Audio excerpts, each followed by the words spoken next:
이재명 대통령은 6.3 지방선거 결과를 국민의 경고라고 했습니다. 여당 지도부의 큰 승리라는 인식과는 차이가 커 보였는데 오늘 나온 여론조사에선 대통령 분석대로 대통령과 여당의 지지율이 크게 떨어졌습니다. 이 대통령은 해외 순방 중에 냉정한 국민의 평가를 겸허하게 받아들인다는 입장을 밝혔습니다. 최규진 기자가 보도합니다. 오늘 발표된 한국사회여론연구소 KSOI 여론조사에서 이재명 대통령 국정 운영에 대한 긍정평가는 50.4%로 나타났습니다. 2주 전 5월 넷째 주보다 9.4%포인트 낮아진 수치입니다. 부정평가는 45.7%로 10.5%포인트 오른 수치였습니다. 취임 직후 59%로 시작했던 이 대통령에 대한 지지율 50%대를 기록한 건 이번이 처음입니다. KSOI 측은 서울시장 선거와 국회의원 보궐선거 등 핵심 승부처에서 기대에 미치지 못한 결과가 나온 영향이라고 분석했습니다. 여기에 지방선거 직전 2030 세대와 보수 중도층 등 국민의힘 지지층이 결집한 것도 영향을 미친 것으로 보입니다. 정당 지지도에서도 여당의 하락, 야당의 상승이 나타났습니다.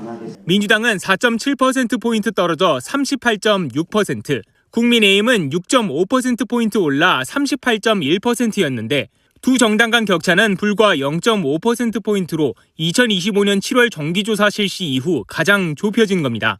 유럽을 방문 중인 이재명 대통령은 소셜미디어를 통해 냉정한 평가를 겸허하게 받아들인다고 밝혔습니다. 이어 더 낮은 자세로 더 겸손하게, 더 넓게 벌리고 더 많이 포용하며 더 열심히 하겠다고 밝혔습니다. 민주당도 더 분발하겠다고 했습니다. 열심히 하겠습니다. 더 열심히 하겠습니다.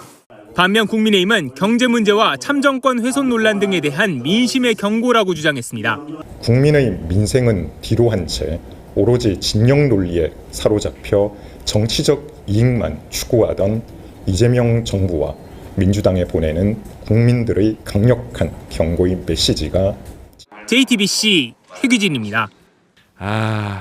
대혼돈입니다. 네. 자, 일단은 지지율도 꽤 격변 상황입니다. 네, 그렇습니다. 네. 어제 발표된 여론조사 2개 있었는데요. 일단 하나에서 대통령 지지율이 9.4%포인트 급락한 결과가 나왔습니다. 한국사회여론연구소 KSOI가 네. 조사를 한 것인데요.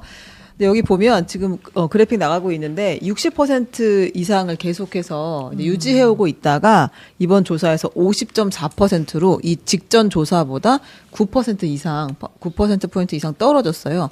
그 대통령 국정 운영에 대한 긍정평가가 50.4%였고 부정평가는 대폭 올라서 45.7% 이렇게 나왔습니다. 네. 네, 그래서 이재명 대통령이 지금 해외 순방 중이잖아요. 그런데 이제 본인의 소셜미디어 X에다가 국민 여러분 죄송합니다. 냉정한 국민의 평가를 겸허하게 받아들이겠습니다. 더 낮은 자세로 겸손하게 더 넓게 벌리고 더 많이 포용하며 열심히 하겠습니다라고 올렸어요. 네. 일단은 이제 그 지지율 하락을 차단하겠다는 대통령의 움직임이 있었는데 이뿐 아니라 정당 지지도도 완전히 붙어버렸습니다. 네.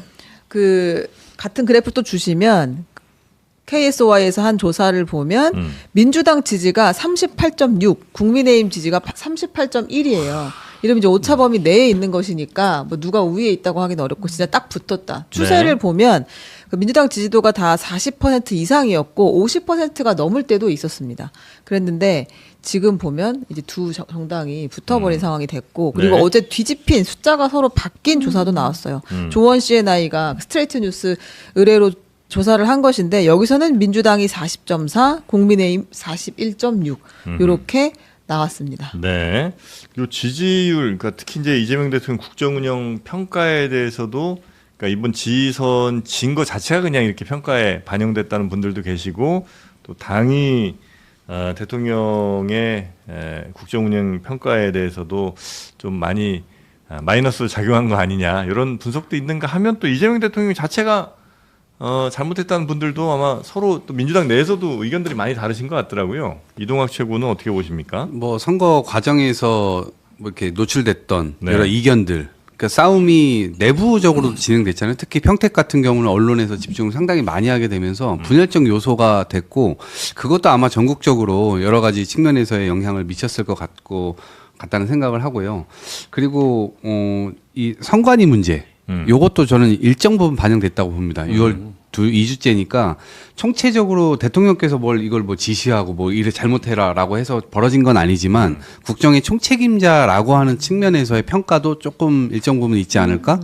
그리고 또 이건 외부적 요인이긴 하지만 중동 전쟁 이게 계속 장기화되면서 뭔가 정상화 될 것 같고 민생도 좀 이렇게 살아날 것 같고 이제 네. 그런 심리적 측면들이 있었는데 그게 계속 장기화되다 보니까 실제로 그런 부분들에 대한 불만도 좀 들어가 있는 것이 아니냐. 그 분열이 되면서 이제 지지율 떨어졌다는 얘기도 많이 하던데 그 분열조차도 어느 쪽에서는 뉴 이재명들이 이거 당 분열시켰다는 분들도 계시고 네. 또 반대쪽에서는 친문 내지는 조국 김어준 이런 사람들이 오히려 분열시켰다고 보시는 분들도 있는 것 같아요. 네, 그게 이제 전당대회로 연결이 네. 되니까 3차전이 되는 것 같아요. 네. 1차전은 지난 2월 달에 합당 논란이 세게 있었고 네. 그때 그래서 일단락 됐었는데 요번에 평택에서 2차전이 붙게 됐고 이제 3차전으로 옮겨가는 양상인데 전쟁은 조금 더 커질 것 같습니다.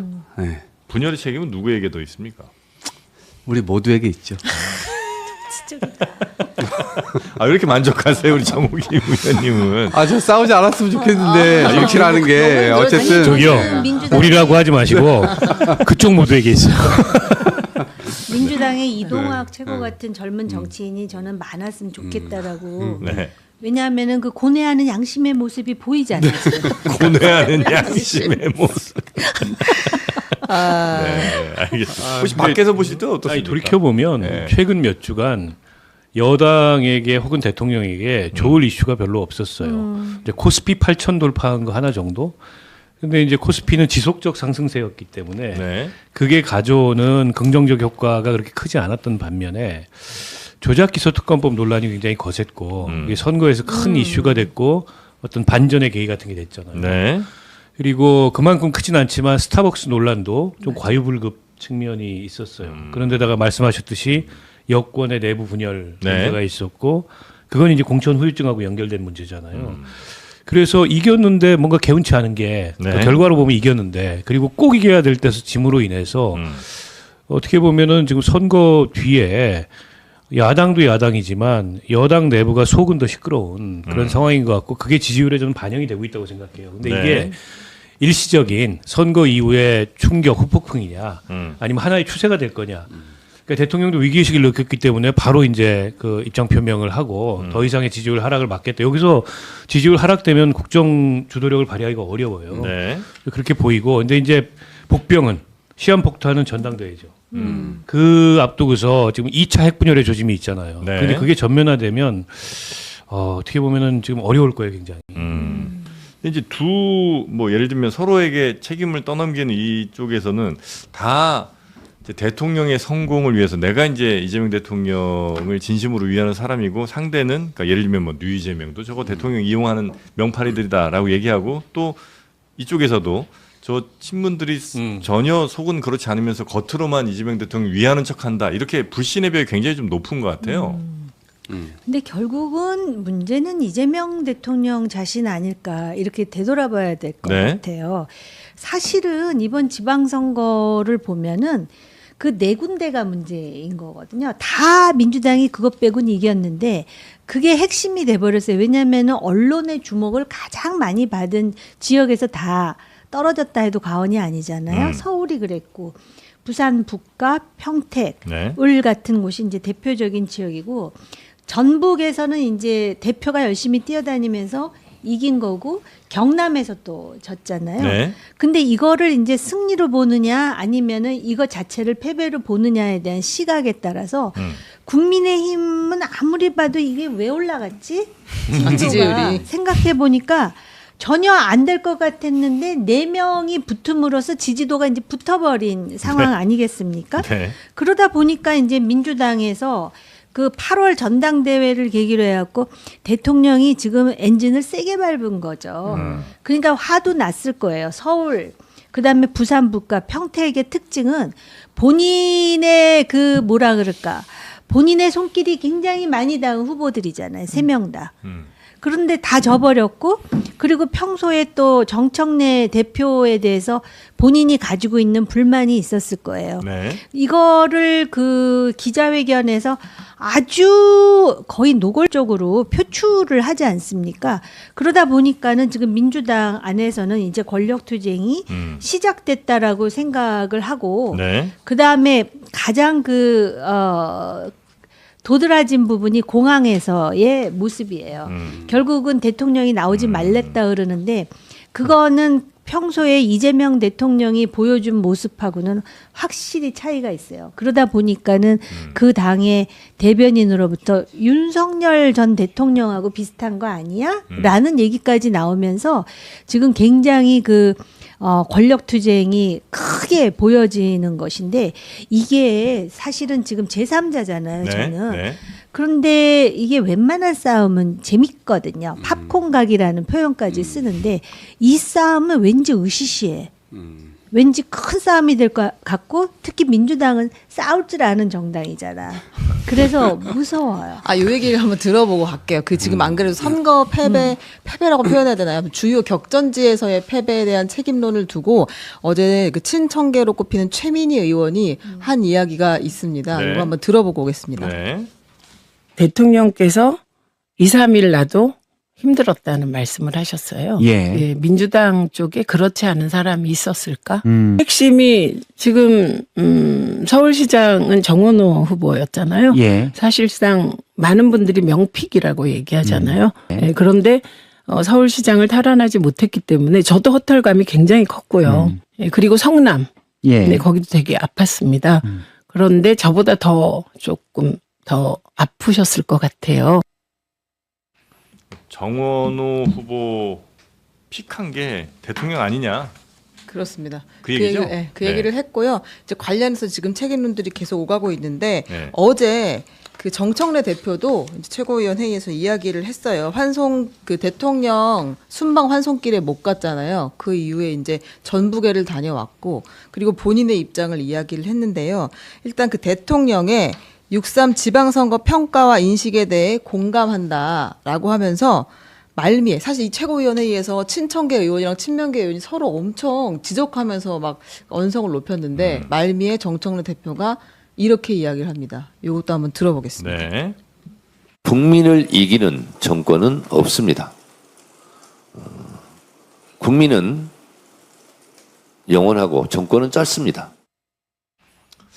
요게 이제 굉장히 큰 논란이 된 발언이긴 한데 일단 최민희 의원 관련해서는 픽이 잘못된 거냐 아니면 어떻게든 이제 픽이 됐잖아요. 그래서 당원들에 의해서 최종 후보로 됐다면 그 다음부터는 당이 정말 최선을 다해서 열심히 도와서 아주 중요한 또 지역이기 때문에 당이 최선을 다했어야 되는 거 아니냐? 아니면 픽 자체가 잘못됐기 때문에 선거 운동이고 큰 도움이 안 된다 이제 이런 두 가지 시각이 좀 있는 것 같은데 일단 요 최민희 의원 거는 발언은 어떻게 보십니까? 글쎄요, 픽은 제가 볼 때 박주민 의원에게도 했었고 네. 박홍근 의원에게도 했어요. 그리고 예. 근데 이제 그거를 잘 못 알아봤던 거죠. 네. 왜냐면 중간에 박주민 의원 것도 이렇게 보건복지에 칭찬하는 이런 거 관련해서 있었죠. 네. 그런 것들을 했단 말이에요. 근데 약간 처음에 시대적 조류가 그냥 정원호 약간 민주당 정치인스럽지가 않고 그런 측면에서 구청장을 하면서 나름대로 쌓아온 성과도 있고 서사도 있고 하니까 그런 점에서 이제 집중과 주목을 좀 받았던 것 같고 초반에 지지율 굉장히 높았고요. 네, 그런 것들을 이제 중간에도 이런 말들이 있었거든요. 이거 만약에 후보 스스로가 못 받아 먹으면 이거는 중간에 그냥 끝나는 거다. 그리고 다른 후보로 넘어가는 거다. 이제 그런 이야기들도 있었는데 어쨌거나 경선 과정까지는 정원호 후보가 좀 잘 해왔던 것 같아요. 그런 네. 측면에서 유지가 좀 있었던 것 같고 그래서 그거를 꼭 대통령의 픽이니까 대통령이 책임이다. 끝까지 다 책임져야 된다. 그런 것까지는 아니죠. 어쨌든 총체적으로는 네, 네. 당도 함께 책임지는 것이고 그리고 중간에서 싸울 때 그러니까 경쟁할 때 어쨌든 전략을 좀 되짚어봐야 되지 않을까요? 어제 백서 같은 거 이제 만든다고 하니까 그 안에 물론 중간에 정청래 대표의 어떤 전략뿐만 아니라 제3자, 제4자들이 말을 얹었던 것들도 있기 때문에 그 부분이 종합적으로 어떻게 판단될지 저는 이 백서는 항상 문제가 안 됐던 적이 없어가지고 원사이드하게 여기 잘못이다 이렇게 정리할 수가 없잖아요. 결국 여기 30, 여기 35, 여기 20 뭐 이런 식으로 이게 들어갈 텐데 그랬을 때 그걸 가지고 지금과 같은 논쟁은 그대로 또 되지 않을까? 네. 아니 이게 선거라는 게 이기면 이긴 이유가 100가지 1000가지가 되고 지면 진 대로 100가지 1000가지 이유가 있어. 원래 그렇습니다. 네. 근데 이제 이긴 것도 아니고 진 것도 아닌 애매한 이런 상태다 보니까 일종의 책임 공방 이런 것들이 당 내부에서 더 커지는 게 아닌가 싶은데요. 그럼에도 불구하고 당대표는 최종적인 책임을 지는 사람이기 때문에 정청래 대표의 책임이 없거나 작다고 얘기할 수는 없죠. 제일 책임이 큰 사람 중에 한 명인 것만은 분명하고요. 저는 서울시장 선거를 지켜보면서 아까 이제 이동학 최고는 뭐 저 박홍근도 픽해주고 박주민도 픽해줬다. 근데 그건 예의상 해준 것 같고 사실은 정원호 픽을 한 거죠. 네. 그리고 그 강력한 조명빨 아래 경선을 돌파한 겁니다. 그거 없었으면 경선 돌파 쉽지 않았을 거라고 봐요. 근데 그건 경선까지였던 거고 본선에서는 스스로 입증했어야 됩니다. 유능함을. 그리고 스스로 정말 이 대통령이 얘기했던 일자라는 후보로서 대중의 평가를 이끌어냈어야 되는데 저는 정원호 후보 측의 선거 전략이라는 게 그냥 구도의 우위에 안주했다고 생각해요. 그렇다 보니까는 도전자임에도 불구하고 챔피언처럼 소극적으로 선거를 했고 그 얘기 몇 번 하셨죠? 네, 조금씩 추격당해가지고 그리고 좋은 계기도 있었어요. 특히 안전 문제가 불거졌을 때는 아주 공세적으로 돌아설 수 있는 계기였는데 그것도 잘 살리지 못하면서 마지막에 무너졌다 이렇게 생각하는데요. 그러니까 선거는 누구 탓할 거 없습니다. 무조건 그 선거를 대표해서 나섰던 후보의 책임이 가장 큰 겁니다. 때문에 전 서울시장 선거도 어느 시장 선거도 다 어느 그 단위 선거도 마찬가지라고 보고요. 저는 뭐 여당이 진 선거라고 생각 안 해요. 그러나 아까 말씀하셨듯이 네 군데 그 핵심 지역에서 졌기 때문에 뭐 진 것 같은 느낌이 드는데 그에 대한 평가는 백서가 아니고 전당대회가 평가의 장이 될 거예요. 저는 그렇게 봅니다.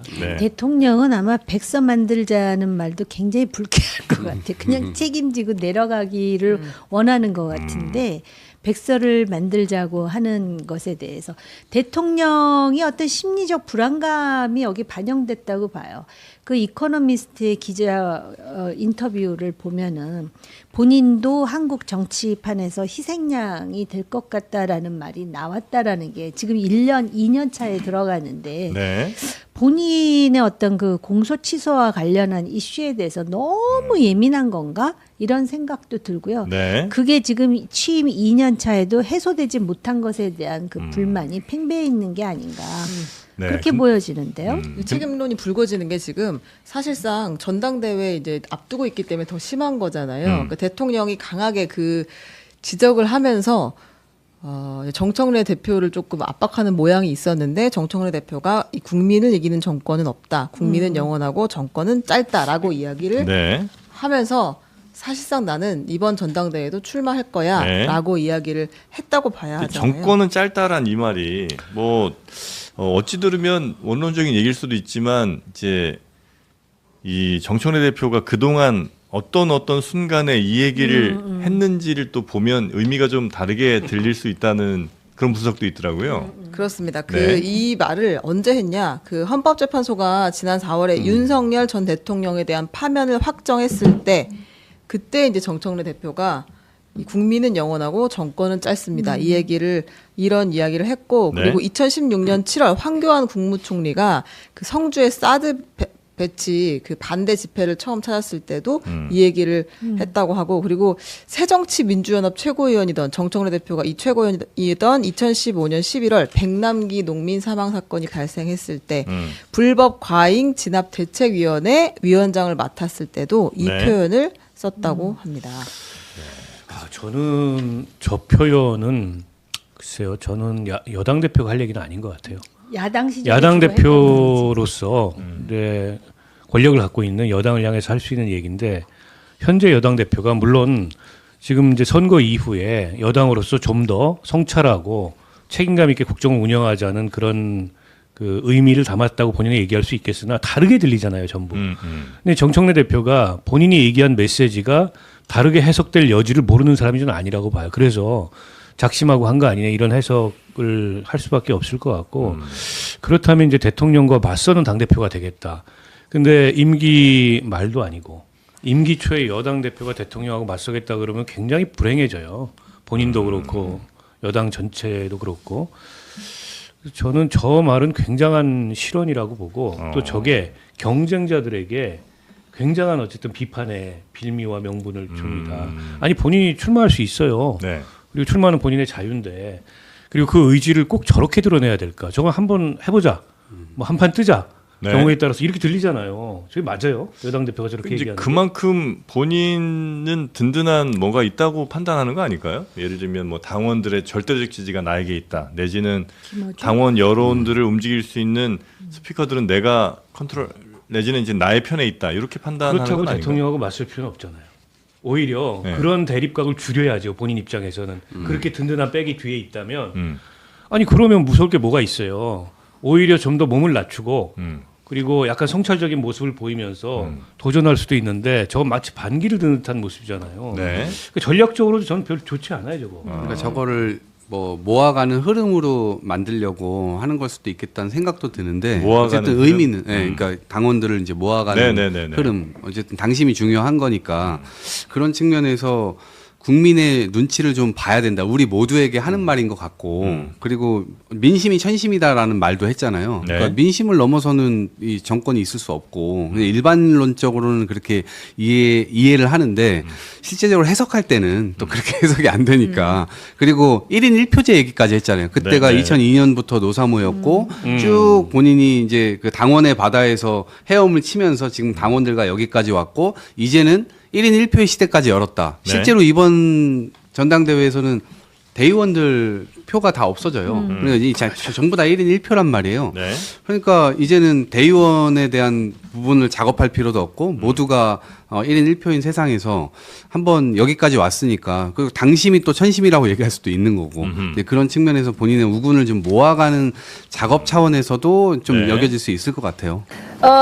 앞서도 말씀드렸지만 이재명 대통령 지금 해외 순방 중입니다. 잠시 후에는 아마 이탈리아에 도착을 하셨나요? 도착에 어젯밤에 하셨습니다. 시간으로. 그러면 지금 어떤 일정을 하고 계신지 궁금하네요. 네, 오늘 저도 일정을 좀 확인해봐야 되는데 어쨌든 간에 이틀간 이탈리아에서 대통령이랑 총리 만나고 그다음에 14, 15일에 바티칸에 가가지고 이제 네. 레오 14세 교황을 만나고 그 다음에 이제 프랑스 에비앙으로 와서 G7 네. 정상회의 참석하는 일정입니다. 그렇군요. 네. 지금 이탈리아 로마에 도착했다는 그 기사가 들어와 있고요. 도착 행사한 것까지는 들어와 있는 것 같습니다. 네, 그렇습니다. 네. 자, 뭐 지금 해외 순방 일정 중에도 국내 현안에 대해서 굉장히 이제 각별한 관심을 갖고 계시는 건데요. 이 얘기부터 좀 해봐야 될 것 같아요. 어제 저도 깜짝 놀랐는데 대통령께서 사과를 하셨어요. KSY 조사에 따르면 그 선거 직전에 했던 조사에 비해서 9.4%포인트 하락한 네. 여론조사 결과가 나와서 더 겸허하게 더 낮은 자세로 더 넓게 벌리고 더 많이 포용하면서 열심히 하겠다 이렇게 입장을 밝혔습니다. 두 분 기자님들은 이 여론조사 결과 어떻게 보십니까? 그리고 대통령 X 내용 어떻게 읽으셨어요?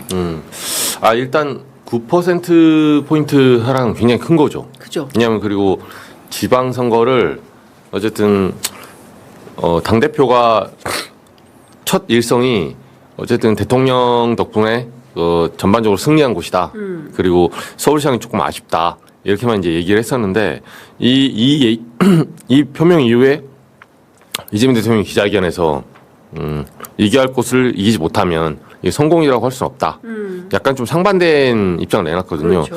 근데 결과적으로 지금 지지율은 상반된 입장 쪽으로 나온 거예요. 예, 이재명 대통령이 스스로 인정한 부분. 네. 그리고 원인을 잘 봐야 되는데 여러 개가 좀 겹치긴 했더라고요. 겹치긴 했는데 이 표에서 보면 지금 전반적인 분위기는 9.4% 하락한 게 중도층의 하락만이 아니라 지금 민주당 내전이 지금 일어났어요. 그러니까. 사실 그 여파가 제일 큽니다. 네. 그래서 그 여론조사 전문가들한테 물어보니까 그 얘기도 하더라고요. 이렇게 패배한 이후에 일단은 민주진보 진영 사람들이 여론조사에 응하는 확률이 낮대요. 맞아요. 별로 전화를 받고 싶지 않아요 요새. 네. 그런 부분도 있고 안타까운 상황이니까. 네. 그러다 보니까 당연히 응답률 면에서도 열성 지지층이 좀 떨어져 나가고 그런 비판적인 사람들이 전화를 받게 돼 있거든요. 네, 그래서 이제 그게 겹쳐서 9.4%인데 아마 9.4까지는 아니고 어느 정도는 반등할 거라 생각을 해요. 이게 쭉 가진 않고 이거는 이제 일시적인 현상이다. 지금, 지선 어떻게 보면 그 민주당이 지금 지선 결과를 놓고 그 결과 성적표에 대한 민주당 지지자들이 보는 어떤 시각이에요.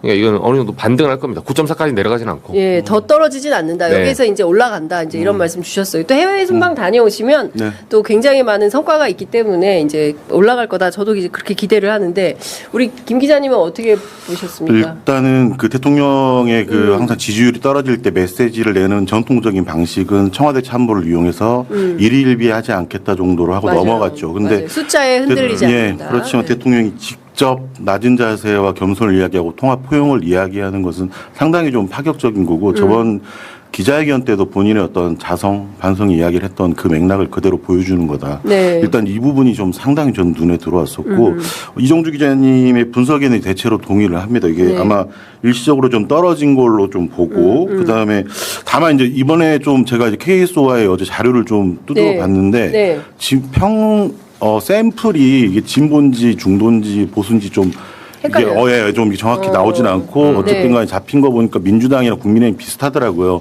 동수다. 네. 이 말은 그리고 이제 서울, 경기, 인천이랑 그다음에 부울경 쪽에서 좀 샘플이 많았었거든요. 아무래도 이제 대체로 언론에서 봤을 때는 보수 중도층이나 부울경 중심으로 좀 긍정평가가 하락했을 거다. 네. 일시적으로 좀 하락했을 거라고 보고 거기에 좀 대체로 동의를 하고 지지율은 당연히 오를 겁니다. 근데 이런 부분을 봐야 되는데 항상 선거가 있고 나서 좀 급변하는 게 있었던 게 문재인 대통령 때도 한 70% 정도 찍었었는데 6.13 지방선거 하고 나서 쭉 9월까지 하락을 했다가 네. 9.19 군사합의를 하면서 다시 반등을 했었거든요. 그래서 아마 지선의 압승이라는 게 오히려 이제 견제 심리가 있을 거고 지지율 하락 이후에 이제 방금 말씀하신 대로 외교 이벤트 또는 뭐 경제 이벤트 여러 가지 이제 개혁 과제를 통해서 또 대형 이벤트가 있으면 다시 반등한다. 하여튼 그렇게 좀 평가하고 있습니다. 저는 지금 후폭풍이 엄청나게 좀 심각한 것 같다라는 생각이 좀 들어요. 그래서 몇 가지 조금 더 말씀을 좀 들어봐야 될 것 같은데 일단 이 조사에서 정당 지지도가 또 딱 붙어 있어요. 더불어민주당하고 그렇죠. 국민의힘하고 38.6대 38.1. 민주당은 하락하고 국민의힘은 상승했습니다. 그동안 이런 분위기 아니었거든요. 그 민주당 계속 올라가는 분위기였고 국힘하고 쫙 갈라지는 분위기였는데 정당 지지도도 이렇게 붙어 있다. 그리고 우리가 잘 알지만 국민의힘은 이제 내란 정당이고 여전히 사과와 반성도 제대로 안 하고 있고 어제 보니까 그 장동혁 대표가 드디어 들었더라고요. 부정선거 팻말을. 예, 마스크는 또 왜 썼을까? 그래도 다 알아보는데. 예. 거기까지 간 거예요. 그런데도 국민의힘이 6.5%포인트 상승하고 민주당은 4.7%포인트 하락했다. 이 되게 심각한 거 아닙니까? 이정주 기자님? 그렇죠. 그러니까 당 측면에서는 지금 정확히 말하면 이제 대통령이 이재명 대통령이 취임한 이후에 그러니까 네. 대선 이후에 딱 1년 지났거든요. 딱 1년. 예, 딱 1년인데 정당 지지도가 붙었어요. 국민의힘이 사실 지금 내란 재판 마무리도 안 됐습니다. 맞아요. 예, 윤석열, 김건희 2심 진행되고 있고 뭐 결론이 나오면 이제 대법원까지 가면 올해 말까지 이제 결론이 나올 것 같은데 아직 진압이 안 된 상황에서 정당 지지도가 붙었다는 거는 냉정히 말하면 이제 여당이 지금 위기감을 좀 가져야 돼요. 이 원인이 뭐든 간에. 네. 그리고 사실 어느 분야 이번에 선거를 거치면서 뭐 여러 가지 뭐 소위 말해서 친문 이제 또 전당대를 앞두고 있으니까 뭐 친명 뭐 정청래 대표에 대한 어떤 전북에서 뭐 문제나 네, 이런 것들이 네. 좀 얽혀 있어요. 얽혀 있는데 저는 뭐 민주당뿐만 아니라 국민의힘 사람들한테 물어보면 그 얘기를 하는 거예요. 뭐라고 하냐면 물론 정당이 정당 민주주의고 당원 주권주의가 맞죠. 네. 원칙적으로 맞는데 우리나라의 재앙적 대통령제는 사실 뭐 연합정치나 내각제처럼 그렇게 다원화되지 않은 상황이에요. 지금은 양당제로 좀 굳혀지는 상황이죠. 그러면 국민의힘 쪽 사람들도 그런 말 하더라고. 냉소적이지만 아니 자기들은 집권 1년 차에 윤석열 지지율 19%까지 나왔거든요.